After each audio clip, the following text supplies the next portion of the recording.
O sea, vamos a ver el efecto Dunning-Kruger y un caso histórico monumental que es el de L. Ronald Hubbard y la cienciología.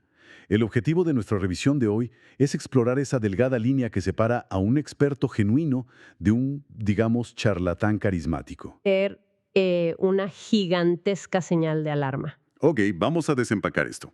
Porque el material de Feller plantea una premisa inicial que me parece demoledora por lo simple que es. Dice que no sé son las únicas dos palabras que, pues, nunca van a salir de la boca de un necio o de un estafador. Totalmente, porque la verdadera sabiduría comienza justo ahí, justo en la frontera donde termina la arrogancia. En el ámbito del conocimiento, la certeza absoluta no es un síntoma de que alguien sea un maestro, sino todo lo contrario. Para entender cómo operan estos líderes que exigen devoción inquebrantable, primero tenemos que ver el mecanismo psicológico, ¿no? Claro, el mecanismo que les permite proyectar esa confianza irreal. Y Feller describe este fenómeno a través del efecto Dunning-Kruger. Básicamente es la trampa de la certeza absoluta, o como él casi lo define, el sesgo de la estupidez humana. A mayor ignorancia, mayor seguridad. Exacto. Y creo que la mejor forma de visualizarlo, basándonos en las fuentes, es... Ay, perdón, es como la analogía del conductor, ¿verdad? Sí, Dila es perfecta. O sea, para aterrizar la idea, es pensar en un conductor novato que a la semana de sacar su licencia ya se cree totalmente listo para competir en la Fórmula 1. No sabe absolutamente nada de aerodinámica, ni de la fuerza G, ni la degradación de las llantas. Nada. Nada. En su cabeza, conducir rápido es solamente pisar el acelerador a fondo, mientras que un piloto veterano respeta cada curva porque, pues, conoce los riesgos reales. Tal cual. Pero lo fascinante aquí es por qué pasa esto a nivel neurológico. El efecto Dunning-Kruger nos demuestra que las personas menos competentes sobreestiman sus habilidades, pero no porque estén mintiendo a propósito. O sea, no es un engaño consciente. No. Carecen de la competencia misma que se necesita para darse cuenta de que son incompetentes. O sea, imagínate que el cerebro humano es un procesador de textos, con un corrector ortográfico incorporado. Ok, entiendo la imagen. Pues el problema central del efecto Dunning-Kruger es que ese diccionario interno está borrado. No es solo que la persona escriba mal la palabra, es que le falta la herramienta misma que le avisaría del error. Es un punto ciego cognitivo total. Wow. O sea, ni siquiera saben que se están equivocando. Exacto. Y por el contrario, los verdaderos expertos, los que sí tienen ese diccionario sumamente desarrollado, suelen subestimarse, o bueno, están muy conscientes de las enormes variables que todavía no conocen. Por eso el experto duda y el charlatán afirma. Así es. Ante un problema complejo, el experto genuino evalúa y matiza. El charlatán simplemente te da una respuesta absoluta. Y esa arrogancia ciega se vuelve, la verdad, increíblemente peligrosa cuando la persona que tiene ese punto ciego empieza a liderar grupos. Las fuentes nos dejan una regla clarísima. Si alguien nunca reconoce su ignorancia, no se puede confiar en sus palabras para tomar decisiones de vida. Definitivamente. Porque el charlatán ofrece respuestas para todo, desde cómo invertir dinero hasta cómo sanar los traumas de la infancia. Y eso crea una falsa sensación de seguridad, sobre todo cuando quien escucha está, pues, vulnerable, ¿no? Claro, todos buscamos anclajes cuando el mundo se siente caótico. Esa certeza del otro sirve como un faro, aunque esté construido sobre mentiras. Entendemos entonces la trampa a nivel individual. Pero la pregunta que realmente da miedo es, ¿qué pasa cuando alguien con ese nivel de certeza ciega tiene el carisma para convencer a millones de personas de que solo él tiene el mapa del universo? Y eso nos lleva directamente al caso histórico de L. Ronald Hubbard. Es una figura de estudio sociológico fascinante. Nació en 1911 y construyó su carrera como un escritor estadounidense de ciencia ficción. Publicó docenas de relatos en revistas de la época. O sea, tenía una imaginación desbordante. Inmensa. Una capacidad única para construir mundos. Pero el verdadero punto de inflexión histórico, según los documentos, ocurre en 1950. Ahí publica el libro Dianética, la ciencia moderna de la salud mental, y se vuelve un bestseller masivo. Y a partir de ese éxito, en esa misma década de los 50, da un salto tremendo y funda la Iglesia de la Cienciología. Pasa de autor de ficción a líder indiscutible de un movimiento mundial. Sí, una transición increíble. Y los registros detallan que todo se basa en creencias muy específicas. Plantean que los humanos son seres espirituales inmortales llamados tetanes y que han olvidado su verdadera naturaleza a lo largo de vidas pasadas. Pero aquí es donde se pone realmente interesante. O sea, espera, Hubbard le estaba diciendo a personas comunes y corrientes en los años 50 que eran deidades inmortales con amnesia. Así es. Y ese es uno de los ganchos psicológicos más potentes en la historia de los nuevos movimientos religiosos. Claro, es una inyección gigante de ego. Absolutamente. No les decía que eran pecadores buscando redención, que es el mensaje tradicional de siempre. Les decía que eran seres supremos de un poder inimaginable y que la única razón por la que sufrían era por traumas del pasado que bloqueaban ese potencial. Suena profundamente empoderador en la superficie. Lo es. Y para desbloquearlo, Hubbard no ofreció solo una filosofía abstracta. Ofreció un método hiperestructurado con pasos y niveles. Un proceso que llamó auditoría. Y ahí la historia cambia en términos de control, porque entiendo que la auditoría no era solo una charla casual, ¿verdad? Tenía toda una parafernalia técnica. Sí, utilizaban y de hecho siguen utilizando un dispositivo llamado e-meter, un electropsicómetro. Básicamente mide la resistencia eléctrica de la piel, muy parecido al principio de un polígrafo. En la sesión, el practicante hace preguntas muy íntimas y dirigidas mientras el seguidor sostiene 2 cilindros de metal. Ok, Y cuando la aguja se mueve, el auditor le dice al seguidor que acaban de localizar una carga emocional negativa, un trauma oculto, que ellos llaman engrama. pero a ver, mecánicamente hablando, ¿por qué funciona esto para enganchar a la gente? O sea, entiendo que la máquina da una ilusión de validez empírica, pero tiene que haber algo más profundo a nivel psicológico, ¿no? Lo hay. Es una mezcla muy sofisticada de pseudociencia y lo que en psicología se conoce como vínculo traumático. A ver, explícame eso. Obligan a la persona a desenterrar y verbalizar sus recuerdos más dolorosos y sus inseguridades. Luego validan físicamente esos recuerdos con una aguja en un medidor. Eso crea una ilusión increíble de sanación. El auditor te señala exactamente de dónde viene tu dolor. Claro, y cuando terminas llorando o desahogándote, pues sientes catarsis. Exacto, pero el seguidor no atribuye ese alivio a un simple desahogo humano natural, se lo atribuye directamente a la genialidad tecnológica del sistema de Hubbard. ¡Wow! Y el objetivo de todo esto, que cuesta mucho tiempo y dinero, es llegar al estado de limpio, ¿verdad? Donde la mente supuestamente queda libre de toda influencia del pasado. Ese es el fin último, alcanzar ese nivel de pureza mental. Y Hubbard presentaba esto con certeza incuestionable. Los registros históricos subrayan que su persuasión era absoluta. Creó esta comunidad donde cuestionar el método no era una curiosidad sana, sino que se castigaba como una traición. Y ese es el punto de inflexión. Cuando un grupo establece que tiene la única tecnología capaz de liberar el alma, la humildad intelectual desaparece por completo. La estructura se cierra, el líder tiene las respuestas y el seguidor solo obedece sin hacer preguntas. Entiendo que alguien vulnerable, que acaba de perder su trabajo, caiga en esto buscando alivio. Pero ¿qué pasa con las celebridades mundiales?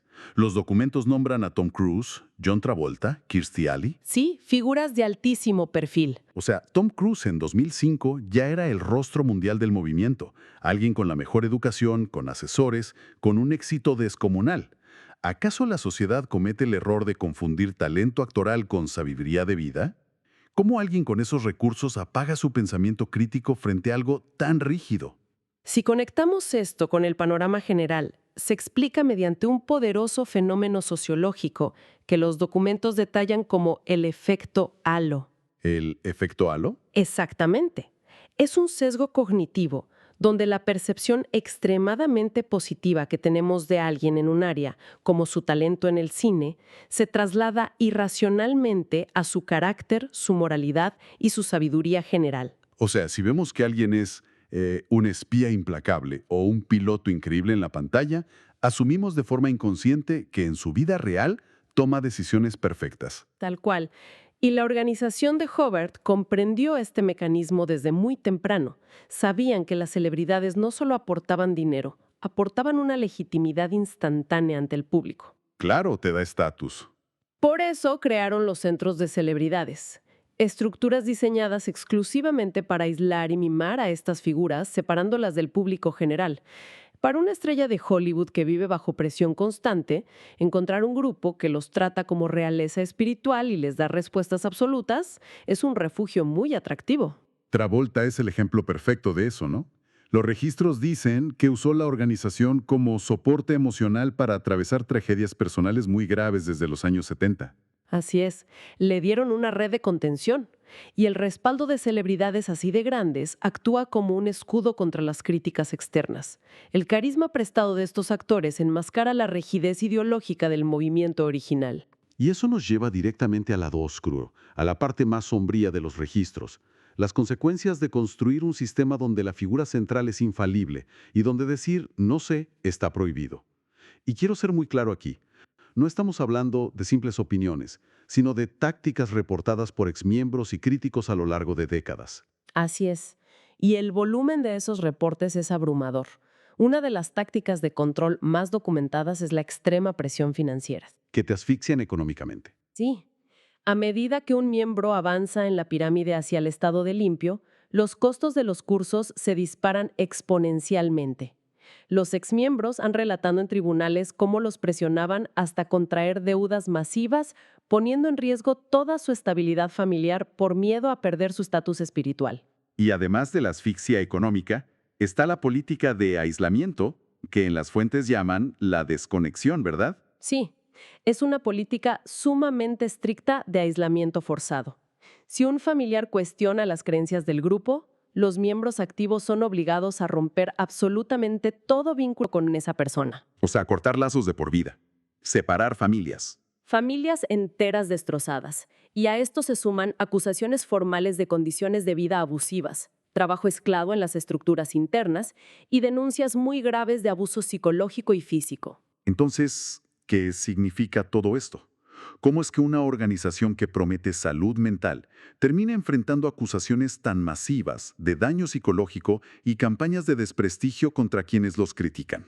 Esa es precisamente la paradoja. Una estructura diseñada para dar respuestas claras a personas vulnerables se convierte en una trampa irremediable si no existen límites éticos, si no hay posibilidad de auditar a la propia autoridad. Claro, porque el dogma dice que el líder es 100% infalible. Exacto. Entonces cualquier falla siempre va a recaer en el individuo, nunca en el sistema.